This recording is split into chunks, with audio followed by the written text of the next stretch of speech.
Wrong side driving చాలా ప్రమాదకరం. ఈ మధ్య కాలంలో జరుగుతున్న రోడ్డు ప్రమాదాల్లో రాంగ్ సైడ్ డ్రైవింగ్ కేసులే ఎక్కువ శాతంగా ఉన్నాయి. రాంగ్ రూట్ లో ప్రయాణించడం వల్ల రాంగ్ సైడ్ వచ్చే వాహనదారులకే కాకుండా ఇతర వాహనదారులు కూడా ప్రమాదాలకు గురవుతున్నారు. జరిమానాలు వేసినా నిబంధనల ఉల్లంఘనలు తగ్గటం లేదు. దీంతో ట్రాఫిక్ రూల్స్ ని మరింత కఠినంగా అమలు చేసేందుకు సైబరాబాద్ పోలీసులు నిర్ణయించారు. ఇందులో భాగంగానే రాంగ్ రూట్ లో ప్రయాణించే వాహనదారులపై 336 సెక్షన్ కింద ఫస్ట్ టైం ఎఫ్ఐఆర్ నమోదు చేయడం మొదలుపెట్టారు. రూల్స్ అతిక్రమించిన వారిపై సంబంధిత పోలీస్ స్టేషన్లో ఎఫ్ఐఆర్ నమోదు చేసి ఛార్జ్ షీట్ దాఖలు చేస్తారు. ఈ కేసుల్లో 3 ఏళ్ల వరకు జైలు శిక్ష పడే అవకాశం ఉంటుంది.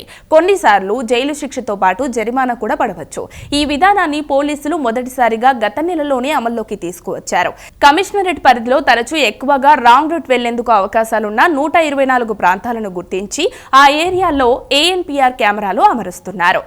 ఈ కెమెరాలు రాంగ్ రూట్ వెళ్లే వారిని గుర్తించి ఫోటోలు తీస్తాయి. వాటి ఆధారంగా నిబంధనలు ఉల్లంఘించిన వాహనదారులపై ఎఫ్ఐఆర్లు నమోదు చేస్తున్నారు. కాబట్టి రాంగ్ రూట్ లో వెళ్లే వాళ్ళు జాగ్రత్తగా ఉండక తప్పదు.